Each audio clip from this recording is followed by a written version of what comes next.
တော်တာရှင်များမင်္ဂလာပါရှင် KK Read for You Channel မှာပြန်လည်ကြိုဆိုပါရစေ။ကျွန်မကစာဖတ်သူခိုင်ပါ။ဒီနေ့ဖတ်ပြဖို့ရွေးချယ်ထားတဲ့ဝတ္ထုလေးကတော့စာရေးဆရာမောင်တုံညအကြောင်းဆရာရဲ့အတုံအလှဲဆိုတဲ့ဝတ္ထုတိုလေးပဲဖြစ်ပါတယ်။ကျွန်မနဲ့အတူလိုက်ပါခန်းစားကြရအောင်နော်။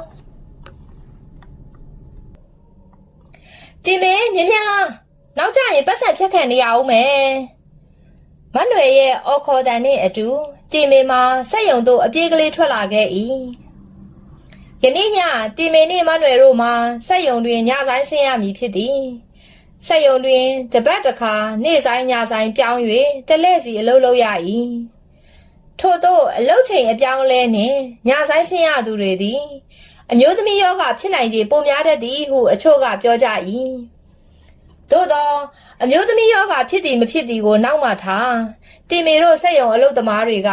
ဝမ်းစာရေးကိုအဓိကထားလုပ်ကန်ရသဖြင့်ကျန်းမာရေးကိုဂရုမစိုက်နိုင်နေ့ဆိုင်ဆိုမနက်စောစောအလုပ်ဝင်ညဆိုင်ဆိုရင်ညကနေမနက်အထိနေအောင်ကြီးထိတွေ့မှုမရပြင်ပအကြောင်းကိုမျက်စိပိတ်နားပိတ်ဆိုသလိုဗလာနက်ထိနှင့်အလုပ်ကိုသာကျုံလို့ရ၏စက်ယုံမှအလုပ်သမားတွေသည်ညီသူမျှဝဝလင်းလင်းဆွဆွပြေးပြေးမရှိ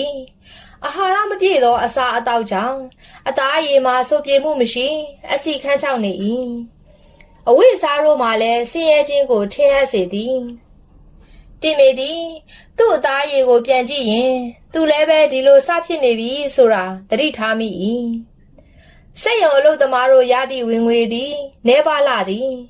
ရသည့်လစာနှင့်သုံးသည့်အသုံးစရိတ်သည်ကမများအဆောင်ကနှင့်စားစရိတ်ကမတက်တာတရရိတ်တက်နေသောကုန်စည်နှုန်းကြောင့်လောက်ခလစာတိုးပေးဖို့ဆန္ဒပြတောင်းဆိုကြ၍လစာအနှဲငယ်ပို့ပေးပါသည်သို့သောအလုံးနှင့်အချိန်ကိုရခင်ကထပ်ပိုကြက်မှတ်လာခဲ့သည်တီမေငါတို့ညာဆိုင်ဆင်းရတာများလာတော့အမျိုးသမီးယောဂဖြစ်နိုင်တယ်ကိုပိုင်လှုပ်လေးလို့ရင်ကောင်းမလားလို့နေရောဘယ်လိုထင်လဲတီမေနင်ညီမလိုခင်တွေမနှွေကစပြီးတိုင်ပင်၏ထားလိုက်ပါတော့မနှွေရဲ့ကျမဘဝကအတိတ်ကကံမကောင်းတော့ဒီဘဝမှာကံလာဆိုးရတာပေါ့ညီရလဲအေးကိုမကြိုးစားတိုင်းအားနေအတိတ်ကံကြီးလွှဲမချပါနဲ့အတိတ်ကဘာဖြစ်ဖြစ်ဒီဘဝမှာမကောင်းတာဆက်မလုပ်နဲ့ပေါ့မဟုတ်ဘူးလားတီမေမှာခွန်းတော့မပြန်၍မနှွေကဆက်ပြော၏ငါတို့ကမွေးကလေးကဆင်းရဲတာမကောင်းတာလုပ်ရင်ချက်ချင်းအကျိုးပေးမယ်အဲ့ဒီမကောင်းတာကြီးကိုအကျိုးမပေးအောင်ကောင်းတာပဲလုပ်မှာပေါ့ပတ်စံမရှိရင်ပတ်စံရှိအောင်အရင်ဆုံးစုဆောင်းမယ်နောက်မှမိမိဘဝအတွက်လှုပ်တဲ့ကိုပိုင်စီးပွားရေးလေးဖန်တီးမယ်ငါကတော့ဒီတိုင်းမနေပဲစက်ချုပ်တင်တန်းလေးတေချာတက်ပြီးအပြင်မှာကိုပိုင်ဆိုင်ဖွင့်ပြီးလှုပ်ရှားခြင်းတယ်နေရောတင်တန်းလိုက်တက်မှာလားတင်တန်းစိတ်တက်တာရင်တော့တက်မယ်မနှွယ်ရဲ့အေးပါအစင်မပြေရင်လဲနေနဲ့ငါကညီမလို့ခင်တော့ငါလဲစိုက်တင်တလောက်တော့စိုက်ပေးထားပါမယ်ဟုတ်ပြီလားတီမေတို့သည်တပတ်တွင်ပိတ်ရက်တရက်ကိုဆက်ချုပ်တင်တန်းသွားတက်တော့၏ထိုနေ့မှစ၍လှပသည့်အစင်တန်စာတို့ကိုမိန်းကလေးဖြစ်တော်လဲမြက်ကန်းတယောက်ပမာသဘောထားလျက်နေ၏အစာအသောက်ကိုဥပုပ်တယ်လို့ပင်သဘောထားကပတ်စံကိုစု၏စက်ယုံအလုပ်သမားတွေ၏ဘဝသည်အခြေခံလူဒန်းစားများဘဝမှဆင်းရဲသောဘဝကိုရောက်မှန်းမသိရောက်ခဲ့ကြရသည်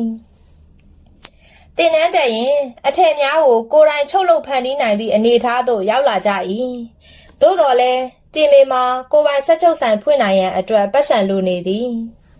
ဘယ်နည်းနဲ့ပတ်စံရမလဲဆိုတာစဉ်းစားနေမိ၏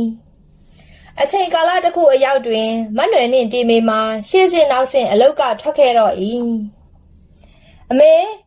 ဟဲသမီးဆိုင်မစင်ဘုံမစင်ကြံလာတာလားအမေကိုဘာမှအသိမပေးဘူးကြည်စမ်းပါအောင်အထုပ်တွေပိုးတွေနဲ့အမေသည်အပြုံးတွေဝေပြီးမျက်ရည်တွေကျနေ၏ဟုတ်တယ်အမေရဲ့သမီးတော့မလုပ်ချင်တော့လို့ပြန်ခဲ့ပြီအမေကိုပိုင်ဆက်ချုပ်ဆိုင်လေးဖွင့်ဖို့စိတ်ကူးထားတယ်သမီးရဲ့ငါသမီးဒီလိုစကားပြောတာအမေဖြင့်ဝမ်းသာမဆုံးဘူး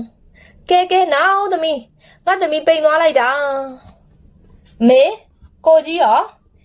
နင့်ကိုကြီးကမနဲ့ကလေးကဆိုင်ကယ်နဲ့ကယ်ရီဆွဲနေတာထမင်းစားချိန်ကြံလာလိမ့်မယ်မေပိုင်းချက်လဲဒီနေ့တိုးစရာနဲ့ငပိရည်ပဲရှိတယ်သမီးရဲ့နင့်ကိုပြန်လာမှဈေးသွားပြီးငါသမီးကြိုက်တာချက်ပေးမယ်ဟုတ်ပြီလားတင်မေသည်သူ့အိမ်ကိုကြည့်မိ၏ ငကိုကားထက်လုံလုံခြုံခြုံဖြင့်နေထိုင်ရသည်ကိုတွေ့ရသည်စက်ယုံတွင်8နှစ်ကြာအထည်ချုပ်သမားအဖြစ်လုတ်ကင်ပြီးအိမ်ကိုပတ်စံပြန်ပို့ခဲ့တာဒီလောက်ပဲအဖက်တင်တာလားခေကုံစည်းနှုံးနဲ့ရသည့်ပတ်စံကမမျှတာကိုကြီးကဆိုင်ကယ်ကယ်ရီဆွဲလို့ရတဲ့ငွေနဲ့အိမ်စားတောက်စရိတ်အတွက်ကိုရှာပေးတယ်တီမေတွင်မိသားစုဆို၍ဒီမေနှင့်ဒီကိုရဲသာရှိတာအခုငါကိုပိုင်ဆက်ချုပ်ဆိုင်ဖွင့်ရတော့မယ်အိတ်ထဲမှာပတ်စံများကိုထုတ်ကြည့်ရင်လွန်ခဲ့တဲ့တစ်ပတ်ကစက်ယုံအလုပ်ပိတ်ရန်မနှွယ်စီကအပြန်တွင်ကားတစ်စီးကပုတ်သွားတဲ့အချိန်ကြောင့်တီမေလဲကျသွားခဲ့သည်အနာကလူတွေကောင်းမှုနှင့်တီမေရဲ့တရုပ်ဆောင်ကောင်းမှုတွေကြောင့်စေးဖို့အဖြစ်ပတ်စံငွေများရခဲ့သည်ထို့ကြောင့်ဆက်ချုပ်ဆိုင်ဖွင့်နိုင်ရန်အတွက်မပူပင်ရပေဒေါ်စိန်ပြောဒေါ်ကြီးစိန်ဟဲ့မောင်ထွန်းအရေးတကြီးနဲ့ဘာဖြစ်လာတာတော့ဒေါ်စိတ်သားဆိုင်ကယ်မောင်းရင်ဗရိတ်မမိပဲလမ်းဘေးကကုံဆုံဆိုင်ကိုဝင်တိုက်မိလို့အဲ့ဒါအယောမပေးနိုင်ရင်ထောင်ထဲထည့်မယ်လုပ်နေလို့လားခေါ်တာအခုဘယ်မှာထားသလဲမောင်ထွန်းရက်ွက်ရုံမှာဒေါ်စိန်တို့လိုက်ခဲ့ကြအောင်သမီးရဲ့လှုပ်ပါအောင်နင့်ကိုအမလေးငါနဲ့စိတ်ဆင်းရလိုက်တာလာရက်ွက်ရုံလိုက်သွားကြမယ်တင်မေသည်ကြပြားကြရာဆက်ချုပ်ဆိုင်ဖွင့်ပြီးအရင်ဒီပတ်စံကိုထုတ်ခါသူ့ကိုထောင်မကြဖို့အတွက်အမေနဲ့အတူရက်ွက်ရုံသို့လိုက်သွားတော့၏လမ်းတွင်တမအာဇီဝမဟုတ်ရင်သူများတွေတော့မသိဘူးငါတို့ကြတော့ချက်ချင်းအကျိုးပေးပါလားဟုစိတ်ထဲပြောဆိုရင်မျက်ရည်ဆက်လက်ဖြင့်ရုံးသို့ဆက်လိုက်သွားလေတော့သည်စာရေးသူရဲ့ဝိထုလေးကဒီမှာပြီးဆုံးပါပြီရှင်ဝိထုလေးထဲမှာအခြေခံလူတန်းစားတို့ရဲ့ဘဝနေထိုင်ရေးအတွက်စ조사ရုန်းကန်ရပုံများထိုက်တင်သလောက်အကျိုးမခံစားရပဲအလုတ်သမားအခွင့်အရေးများဆုံးရှုံးနေမှုများကိုထောက်ပြရင်ဘဝကံအကျိုးပေးမကောင်းခဲ့ရင်တော့ကံကိုရုံးမဲ့ဖွဲ့အပြစ်တင်နေမဲ့အစားဉာဏ်ဝရိယထား၍ဘဝကိုစ조사မြင့်တင်ရမှာဖြစ်ကြောင်းနဲ့ကံကောင်းခြင်းကံဆိုးခြင်းကိုဘသူကမှလာရောက်ဖန်တီးပေးခြင်းမဟုတ်ဘဲကိုယ်တိုင်ကဖန်တီးယူရခြင်းဖြစ်တယ်ဆိုတာဥပမာပေးရေးဖွဲ့ထားတာတွေ့ရပါတယ်စေတနာကောင်းမှကံကောင်းပြီဆိုသည့်အတိုင်းအတိတ်ကံကိုပြင်မရတော့ပေမဲ့ပြစ္ဆုတ်ပံအတွက်မှန်ကန်သောတမန်အာဇီဝဖြင့်သာစ조사လုပ်ကြရင်ကောင်းသောကံများကိုဖန်တီးနိုင်ကြပါစေလို့ဆုတောင်းရင်းနှုတ်ဆက်လိုက်ပါစေနောက်ထပ်ဘဝပြုတ်ဖို့ဇလန်းလေးတွေနားဆင်ဖို့ channel လေးကို subscribe လုပ်ပြီး notification လေးကိုနှိပ်ခဲ့ကြပါဦးနော်ကျေးဇူးတင်ပါတယ်ရှင်